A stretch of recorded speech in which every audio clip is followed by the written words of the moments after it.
Hello, it's Harry Brook today with Flagstaff County, and today we're talking to Ralph Wright, who is the manager of the Alberta Climate Information Service.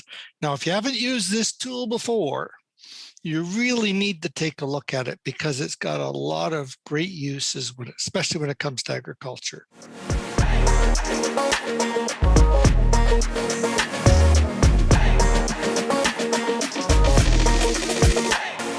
You're listening to the official podcast of Flagstaff County. So, Ralph, let's talk about ACIS. To understand ACIS, you have to go back a little bit in history and really understand what's happened in Alberta and why. And it's quite an interesting story for us weather type geeks, as you may call us. Back in 2002, 2001, we all remember the big droughts that hit Alberta. Those were really serious. And in fact, some say they were the worst drought that some of the prairies had ever seen. This kind of brought the realization that we needed to look into some drought risk management plans. And we need to be able to report on the extent and severity of drought. And around that time, water became very important. In fact, water now is traded as a commodity in some circles. Oh, wow. All of these issues became really important, and they're all weather related. And we needed to start reporting and quantifying. And we realized that there really was not enough weather stations around to do this, because we could map where the droughts were. We could see how long they were, what the aerial extent was, how severe they were, but we couldn't get accurate maps. There just simply weren't enough weather stations. So the Alberta government decided to put in some weather stations, and we got some funding from the federal government too. And we put in 35 stations, which brought Alberta's total, and this is real-time hourly reporting stations, to maybe about 200 or something. That started to fill in some gaps. And then the irrigation people realized, wow, we could have some amazing efficiencies with irrigation water if we could tell just exactly when to water the crops. Can model this with computers now. 2000, computers hadn't been around for a super long time, right? That was almost right.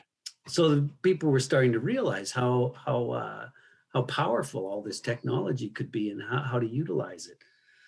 So the irrigation branch put in 11 stations as well. So this took Alberta Agriculture, us, which we're now Agriculture and Forestry, up to the owner of 50 weather stations in the ag areas to help improve reporting for producers and those that lived in the ag area.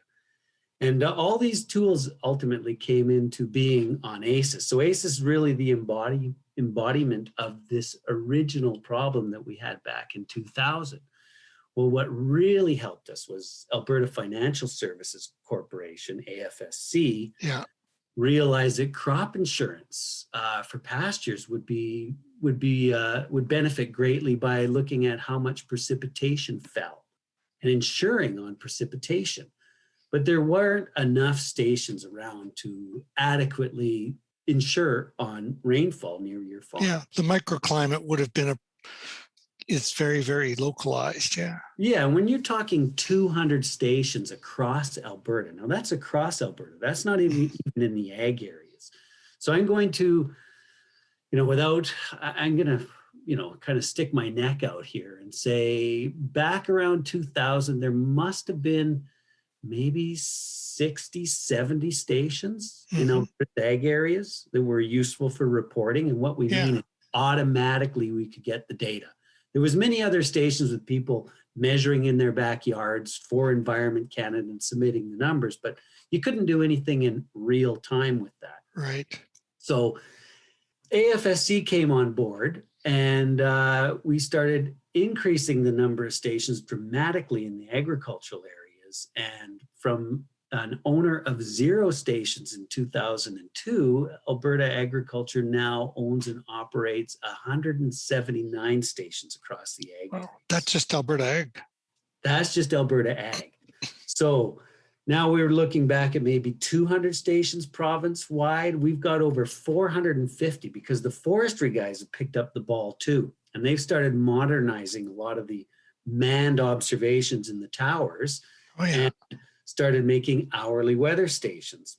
During this time, we came around and said, wow, we can start collecting all of this data hourly on our computers, because we're a pretty good computer savvy bunch, and we can start making it publicly available in near real time. And that's how the Alberta Climate Information Service came to light. And that's what we're talking about today, is how do you, as a public person, private entity, government organization, how do we get our hands on all this wonderful data that's streaming? And today, we're going to be collecting over 130,000 observations from the Weather Network in Alberta. Wow. Yeah. And each one of those 130,000 observations is available for you to view online. Now, of course, it's going to take you forever to do that. Yeah. But you're gonna You could spend your life doing that. That's right. Now, you could get a data feed, and we say it's like putting your mouth on a fire hose, but that's another story altogether. Is there any other province in the country that actually has the kind of service we have here? Well, that's a good question. Now, it depends how. There are provinces that sort of do, but I don't think there's anyone in the country that's done it to the extent that we have. In fact, I can very, very safely say that. But I can give kudos to Manitoba, who have done a very similar job to us in terms of installing the infrastructure. And they've got a website, and you can go look at a lot of agronomically related things. They haven't quite had the ability to invest in the computer side that we have. And Quebec as well is quite well known and respected for what they're able to do. And even BC is starting too. In fact, right now, there is a Canada-wide effort to bring all the provinces into the fold of Environment and Climate Change Canada, recognizing that meteorological networks on the ground are exceptionally important. Oh, yeah. The data, products, and services that can flow out of those. So the early stages of this sort of exciting field of what we do with meteorological data. Yeah, it's kind of like this is big data now, because we're collecting so much information. Now the trick becomes how to use that data to formulate something productive and useful that goes beyond just the numbers, right? Yes, big data is a good way to put it. In fact, yesterday I was putting together we have something called the township interpolated data set. So, weather stations are funny.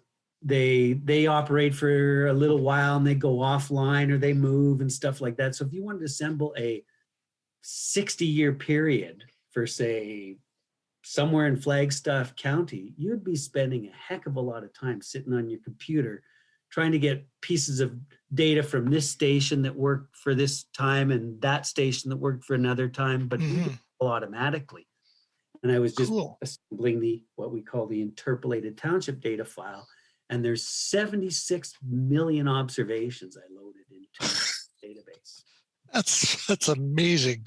And that's not even observations, that's rows of data. So you can multiply that by probably about 12 different items. So 76 million times 12 is that many pieces of data one can get a look at. So for the stations we have right now, what is the kind of information you can get in real time?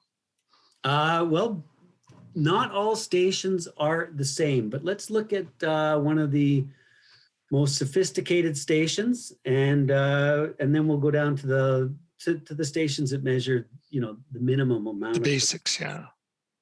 So we call these, anything a station measures is called an element. It's kind of neat. An element's like Earth, right? It's like an element. I thought that was a good name for a meteorological variable. So we measure all season precipitation. So snow, rain, sleet, hail, we can kind of measure, things like that. We do temperature, humidity, wind speed, wind direction, and solar radiation as well. And some of these stations in Alberta, there's maybe 40 of them that also measure soil moisture at 4 different depths in the soil, along with soil temperature. So that's a full-blown meteorological station. Environment Canada will also add a few other things like pressure as well. But generally, that's the full suite of meteorological elements: temperature, precipitation, humidity, wind speed, solar radiation. Basically, everything you're feeling as you're out on a nice day or a bad day or whatever. And then from that data, there's a lot of other information that can be generated, right? I was thinking like growing degree days, etc. Yep, and then you can track, seasonal frosts and have they changed, and all sorts of stuff. Wind chills to snow loads for buildings, all sorts of So stuff. it can be used for engineering purposes too. And they are. In fact, it's been done for a long, long time, and they're called intensity, duration, frequency curves. So rainfall. I was just thinking how I've used, like in a prior life, I used ACIS for doing things like figuring out how close we were to when it would be a good time to be seeding. And I have used those soil temperature gauges at the 40 different sites to get at least an idea of what soil temperatures we're doing, see if they're getting close to the +5, which is kind of the ideal spot for seeding. Mm-hmm. And soil moistures as well have been handy. It's kind of an indirect way of figuring out if we're having a drought or not, or what the conditions are moisture-wise for the springtime. Yes, yeah. So there's also corn heat units as well, isn't there? Yes, and corn heat units, there's growing degree days, different bases. So a growing degree day is kind of neat. I can explain that. A plant will respond kind of linearly to temperature. Mm-hmm.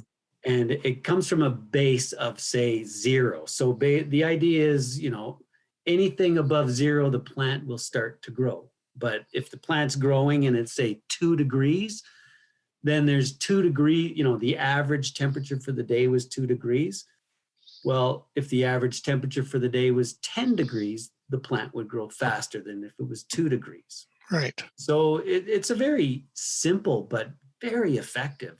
Whoever discovered it was right on the money, because it works so beautifully to predict how fast plants grow or what growth stage they're in. In fact, the growing degree day concept also works for insect development too. Okay. The warmer it is, the faster you grow. So this growing degree day concept, say base 0, if my average temperature today was 5, then I've got 5 growing degree days. If my average temperature tomorrow is 20, I've got 20 growing degree days. And together I've got 25 growing degree days.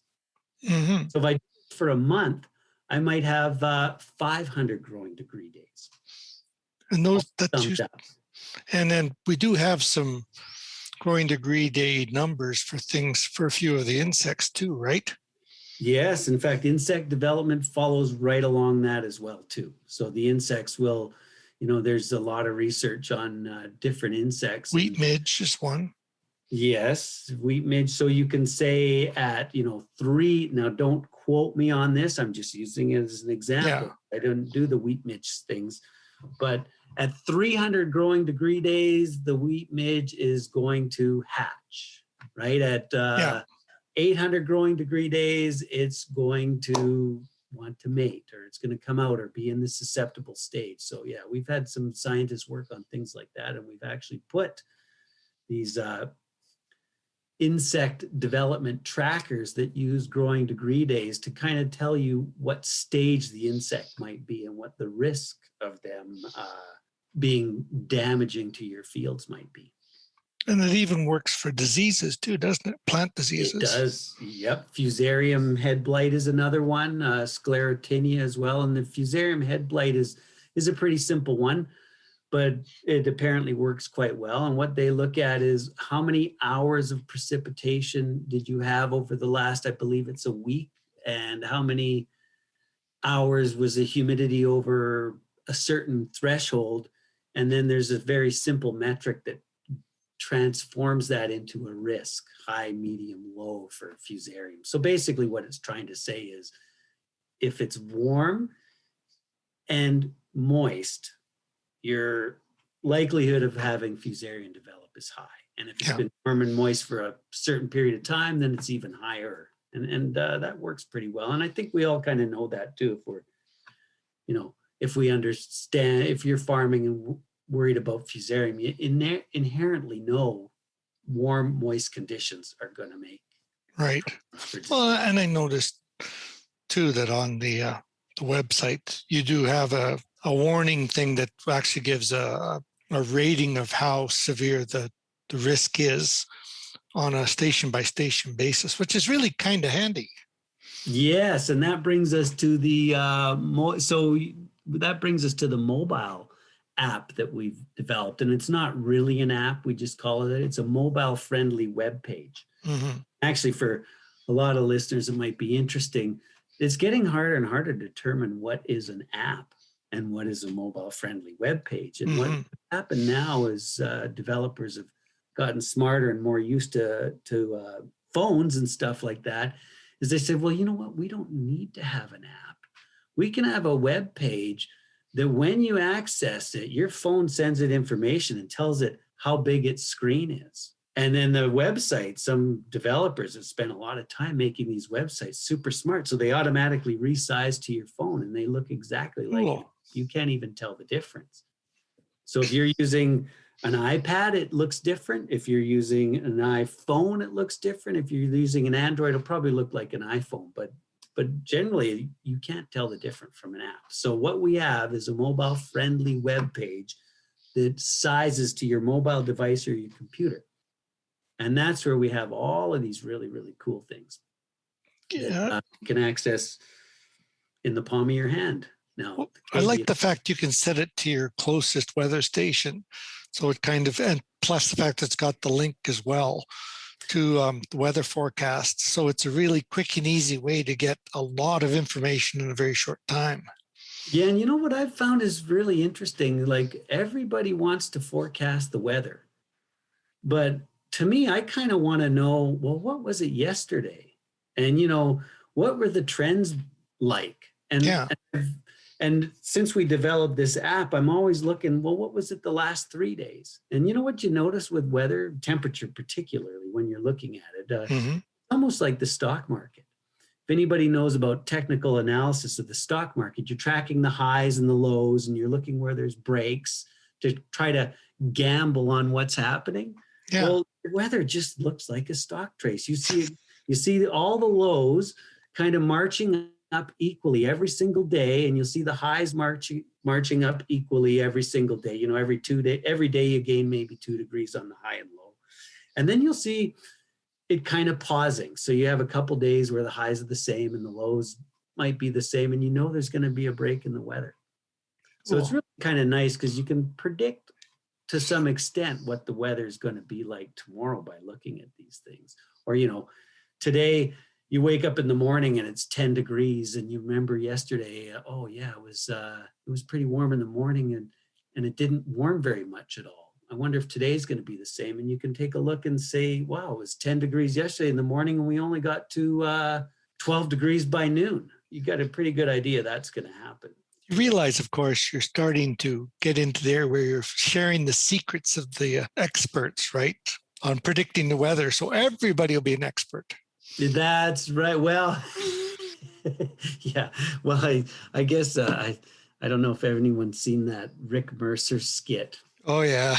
Isn't that funny? Like, it is so wonderful, especially after this cold spell. Rick Mercer and his wife are sitting there going, oh, minus 20 for the next 3 days. Oh, my God, you know, are we ever going to get out of this? And then they look and they go, oh, look at that, +1 next Saturday. Yeah, I know. It's so funny because it's so true. You think they're just teasing us.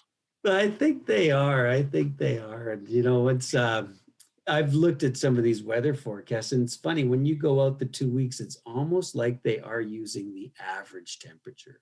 Yeah. And I deal with a lot of the fire weather meteorologists in Alberta. We talk very frequently because we both operate networks, and I'm always bugging them for agriculture. What's it going to look 2 weeks out? You know, what's it going to look 3 weeks out? I really, really want to know. And now I can almost hear their eyes rolling over the phone. Telling me, Ralph, we're only can predict the weather reliably 3, maybe 5 days out at best. So I think it's pretty important for us to realize that these long range forecasts, typically we got to be a little bit careful with them. So you're saying that oftentimes they're just using a blindfold and a dartboard. Well, I wouldn't be saying that, no, but that some Why don't we say, I feel that way sometimes? Okay, yeah, that works. I don't want to diss the forecasters because Yeah. they have a tough job and they've done some pretty amazing things. Well, weather's extremely complicated when you think, you've got the westerly flow across the mountains from the ocean. You've got northerly flows. You got continental flows coming up the middle. A lot of southeast weather comes from. So it's a very complex situation. It's not exactly easy.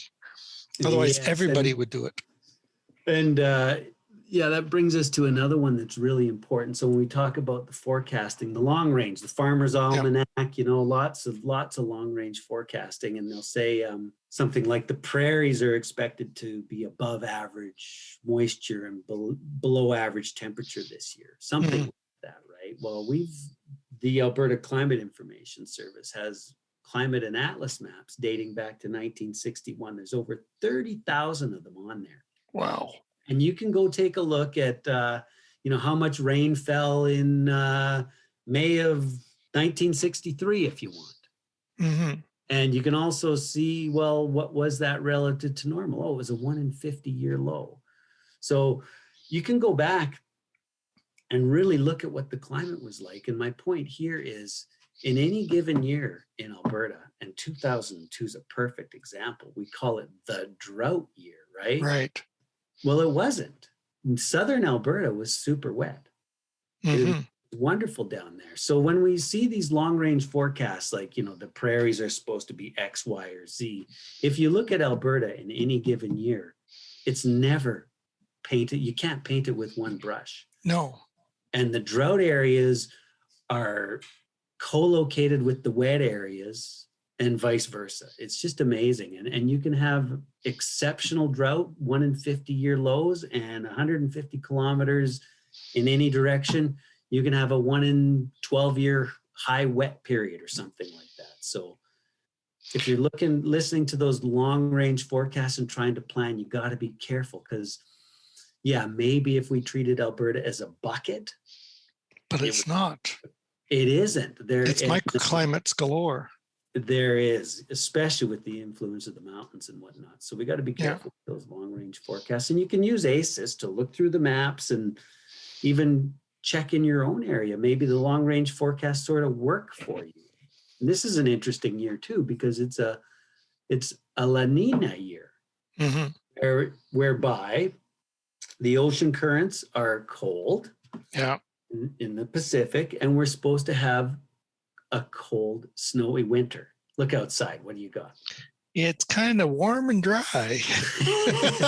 So in other words, are you saying that maybe you take the long range forecast, you turn it upside down, and you're more likely to have that than because I've noticed that too over the years when fall time comes and the Environment Canada people predict the long range. And more often than not, it's absolutely the opposite. Yeah. Well, you know what? That's almost like my luck picking stocks, I guess. You know what I mean? So I've another factor I find really neat with the whole ACIS is the ability to go back to 1961. And you can pick the highs and the lows as far as temperatures and stuff. And, sometimes we have a real short memory as human beings.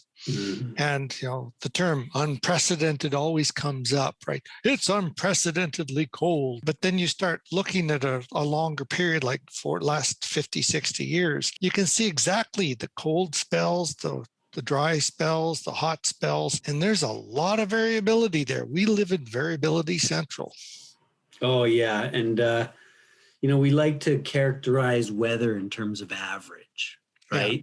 So I think for the most part, right now on this day, central Alberta's average daily high is probably about -3 degrees Celsius. Mm-hmm.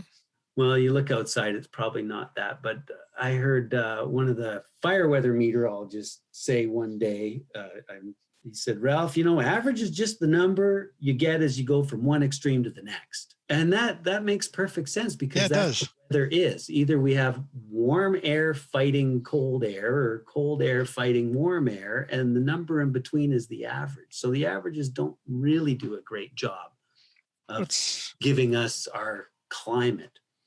And that's where ACIS comes in. So you can go and take a look at our almanac. Mm-hmm. And all the way back to 1961, you can see the yearly total precipitation amounts, or the yearly growing degree day accumulations, or the yearly corn heat units, or the length of the frost-free season. And no longer are you limited to, quote unquote, the average value. And you can see the true variability. Yeah. And also the real realization for me was, I started looking for patterns. Okay, so, because we all want to predict the weather. We all Right. want to get a leg up. So where are the patterns? Well, I started seeing all sorts of wonderful patterns. And I thought I was pretty smart. And I went, wow, okay, so I got this pattern. And then I go, maybe that's Edmonton's quote unquote pattern. So I go to Calgary and it's like, oh, it's not the same pattern. And I go, okay, I figured out Calgary's pattern. Then I go to Lethbridge. Oh, not the same pattern. And then I soon realized that the pattern was there was no pattern. And again, it's just sort of like looking at random variation to some extent. It's very, very difficult. Yeah. To come up with reliable patterns to predict. And this sort of comes back again to what we were talking about, El Nino, La Nina, stuff like that. So we sit here and giggle and say, well, they got it wrong this year, right? But I think if you're a betting man or person, that's sort of what they're useful for. So, over the long term, if you were to be putting your money on, is it a cold or snow? Is it going to be cold and snowy? You'd probably win more than you would lose. But the question is, how many times would you win? Yeah. And I think that's a little bit different for different places in Alberta, because Alberta is quite varied. Well, I do find too that sometimes going back historically, looking at wind speeds and directions, they're very useful if you're trying to do some investigation on possible like spray drift issues, right? Mm-hmm. You can get fairly close usually, and it'll give you an idea of direction and speed as long as you've got the actual time. And I like the fact too that you have an hourly reporting of wind direction and speed at some of the stations. Extremely useful. I keep thinking it's a huge database that we've only begun to tap, and there's a lot more utility in it. It's just a matter of getting the science together with the numbers. Yes, yeah, and I kind of like the idea of this weather data too, because I've always said, it's sort of like the pyramids. In fact, it might be more enduring than the pyramids, because it's something that's going to be part of our human history. It's certainly part of agriculture and has always been. Weather is the main determinant whether or not you have a crop. That's right. And now we're tracking it quite closely at very, very many locations. So we will, over time get better and better at describing what the variability has been, what the trends have been. If we are moving into a warmer climate, we should be able to get a pretty good idea as to how the growing degree days have changed, not changed. And this is where we come back to, we were talking about looking at growing degree days over the last 60 years or whatever. And what you notice there is first off, the variability and sort of the lack of pattern. And then you start imagining patterns, but then you come to the realization that they're not really patterns. And I finally realized that we don't go gracefully from dry periods to wet periods and back again.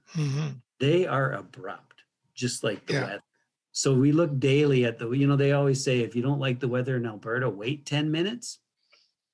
It's kind of the same thing for the wet years or the dry years. You just don't know when it's going to change. There doesn't seem to be any transition. Okay.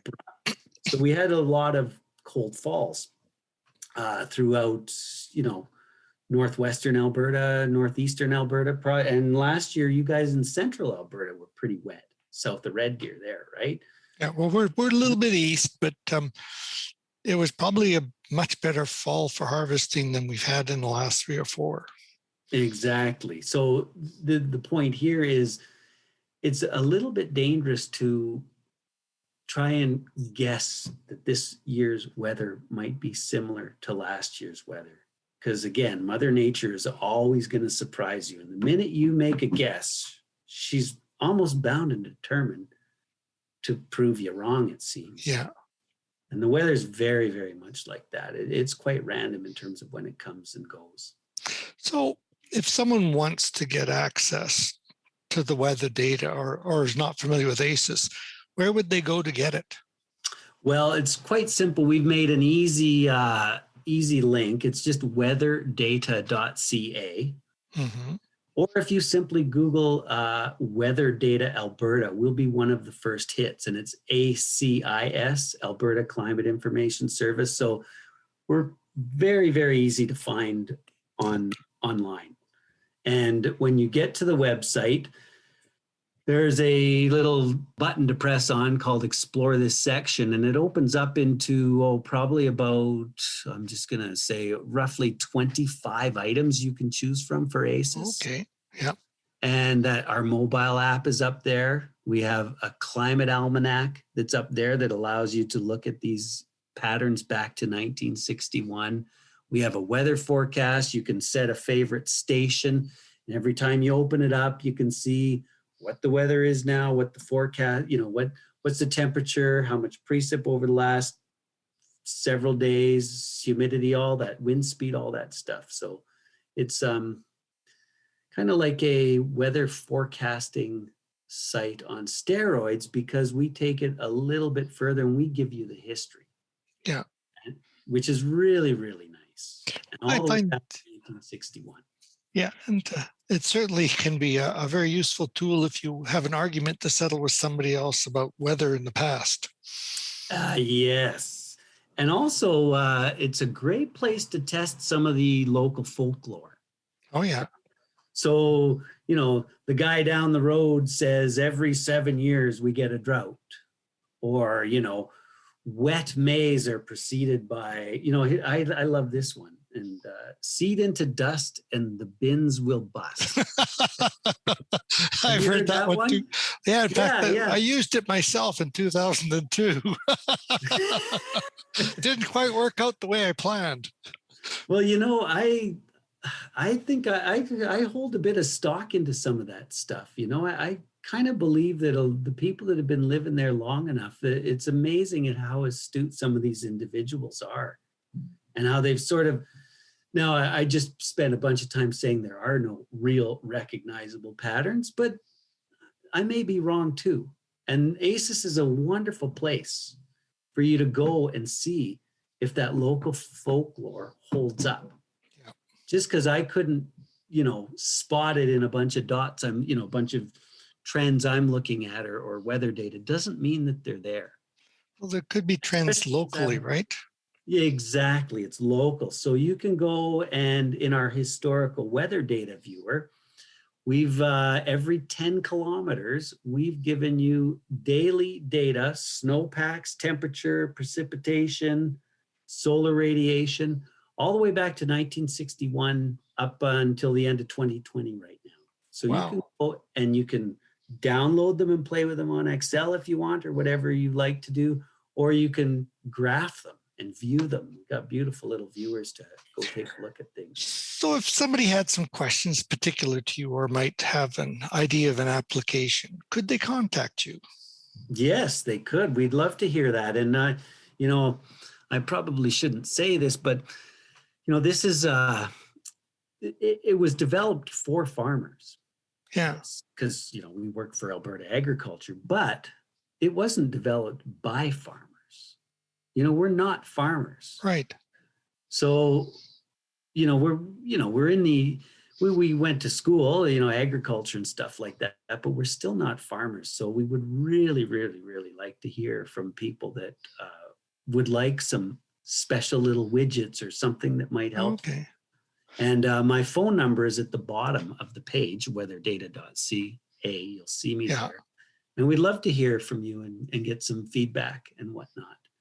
Well, and, some I'm sure that some will say, wow, there's just too much here. So be wary of that when you're going on the website, that take it in small doses. Well, we've thought about everything, including the kitchen sink, probably. Yeah. When you've got millions upon millions of observations, there's so many ways to slice and dice them. So Right. don't get overwhelmed, keep small doses, and yeah, enjoy the website, and hopefully you learn something about the climate in your area and the weather patterns and climate patterns in Alberta as a whole. Well, thank you very much. I really appreciate this, Ralph.